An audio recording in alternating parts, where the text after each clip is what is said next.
સુઈગામ તાલુકામાં ખેડૂતો રજૂઆત કરવા પહોંચ્યા છે। સુઈગામ પ્રાંત કલેક્ટરને ખેડૂતોએ આવેદનપત્ર આપ્યું છે। પૂર પીડિતોને હજુ કેસડોલ ઘર વખતી જમીન ધોવાણ ન મળતા ખેડૂતો રજૂઆત કરવા પહોંચ્યા છે। સુઈગામ સહિત વિસ્તારના ખેડૂતોની હાલત કફોડી છે અને ભાજપના આગેવાનો માત્ર ફોટા સેશન માટે આવે છે। ખેડૂતોના તેવા આક્ષેપ છે। સરકાર પાસે અમારા તમામ પ્રકારના ડોક્યુમેન્ટ છે। સરકાર ખેડૂતોને ખોટી રીતે ગુમરાહ કરી રહી છે। સૌથી વિકટ પરિસ્થિતિ બરડવા ગામની લોકો માત્ર જીવ બચાવી નીકળ્યા, હવે ક્યાંથી ડોક્યુમેન્ટ લાવવા?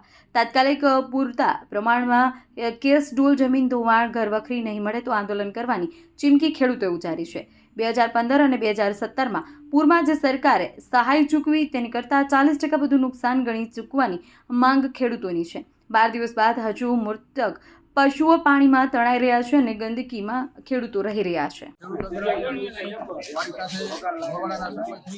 તથા અમારા સોની મોરવાડા ડાભી ટુકડા વાઘપુરા ગરમડી કટાવ આજુબાજુના અને સોલગમ તાલુકાના તમામ ખેડૂતોને આજે આવેદનપત્ર આપ્યું છે।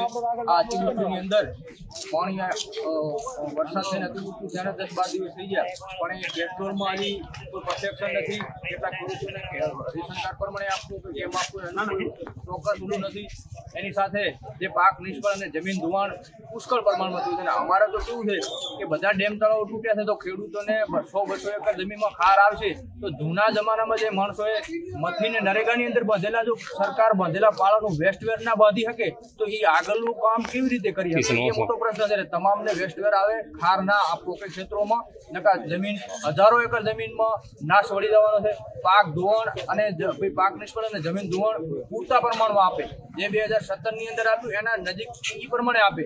આ 12-15 હજાર રૂપિયામાં ખરેખર ખેડૂતને એના ટ્રેક્ટરનો ખર્ચો પણ વળવાનો થતો નથી। એટલે અમે તમામ ખેડૂતો રજૂઆત કરી છે, છતાં હજુ આનો કોઈ ઉકેલ નથી આવતો। તો તમામ સુઈગામ તાલુકાના ખેડૂતો, વાવ તાલુકા, બાબર તાલુકા જે અસરગ્રસ્ત ખેડૂતો છે એનો ભેગા કરી અને મોટા પ્રમાણમાં આંદોલન કરવામાં આવશે અને કોઈ પણ ભોગે આના માટે પૂરી લડત લડી લેવાના ખેડૂતો મૂળમાં છે। અને પશુ સહાયની અંદર જે પશુ અધિકારીઓ આવે છે એને પાણીમાં જવાની તસલ્લી તો છે નહીં। વેટનરી ડિપાર્ટમેન્ટનો અધિકારી છે તો એને પાણીમાં જઈને સર્વે કરવાની એને અમે ઓલું ના હોય તો ખેડૂત એની ઘરે ક્યાંય 3-3 દિવસ મરેલા પશુને હાંગરી ના શકે। અને કદાચ સરકાર એવો વીઆર બાર પડે કે સંગરવા પડશે તો રોગચાળો ફાટી નીકળશે, એની જવાબદારી શું સરકાર લેવા તૈયાર છે ખરી?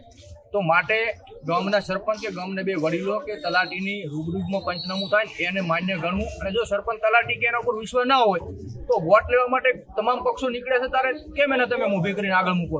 તો ખરેખર આ વિચારો જેવું છે। પશુ જ્યારે 15 દિવસ પહેલા થી જઈને હજુ સુધી મરે રહેશે, જે દાઢમાં પશુ મરી ગયા છે હવે મરે રહેશે અમુક, તો એ મરી ગયા અત્યારે મરે છે એ પશુનું શું?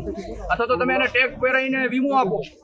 તમે કંપની પાસે ખેડૂત સહકારી મંડળી વીમો લે છે, ડેરી વીમો કાપે છે ખેડૂતો, તો આપવા ટાઈમે આ બધા પાછા કેમ પડે છે? એ પણ એક મહત્વનો પ્રશ્ન છે। તો તમામ રજૂઆત સરકાર સુધી પકડવા અમે તમામ ખેડૂતો સાથે મળી રજૂઆત કરવા આવ્યા છીએ। જય હિન્દ, જય ભારત। આજે પૂર અને વરસાદને 10 થી 11 દિવસ થઈ ગયા છે।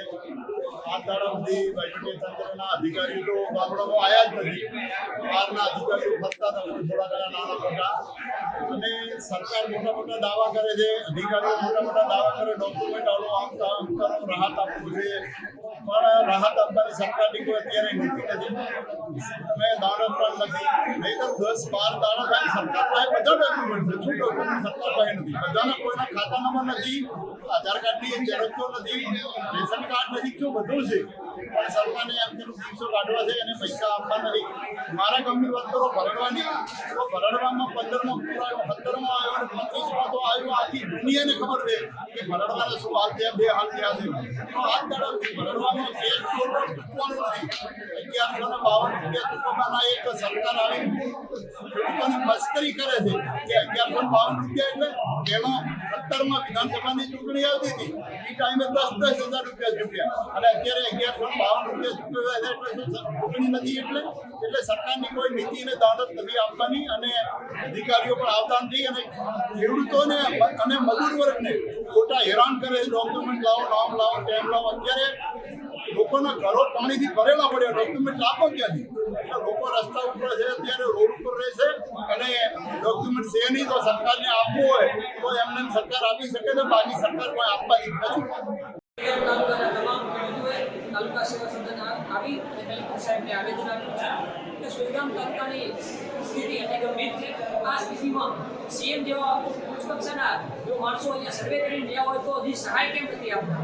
કેમ કે અહીંયા ખેડૂતોનો પાક 100% નિષ્ફળ ગયો છે. અગાઉ 2015-17માં જે સહાય આપી એનાથી 40% વધુ આ ખેડૂતોને સહાય આપવી જોઈએ અને કેશ ડોલ અને તમામ વસ્તુ કેશમાં આપવી જોઈએ. હવે જેમના પોતાના બાળકો અને જીવ લઈને જે લોકો બહાર નીકળ્યા છે પાણીને એમની પાસે ક્યાંથી આ બધી વ્યવસ્થા હશે?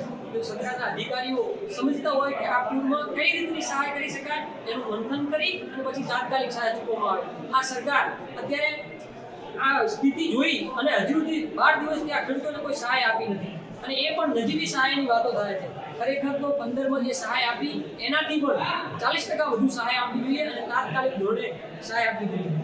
ગામની અંદર ગોળ કમિટીની જે રચના કરેલી હતી એની અંદર ગામના બધા ભેગા થઈ અને ડોક્ટર વેટરનરી આવેલા હતા. એની અંદર 37 ગોળ મળેલા એના પછી અહીંયા પીએમ કરવા માટે ડોક્ટરોનું બતાવેલ પણ સતત પીએમ કરેલ હતું નહીં.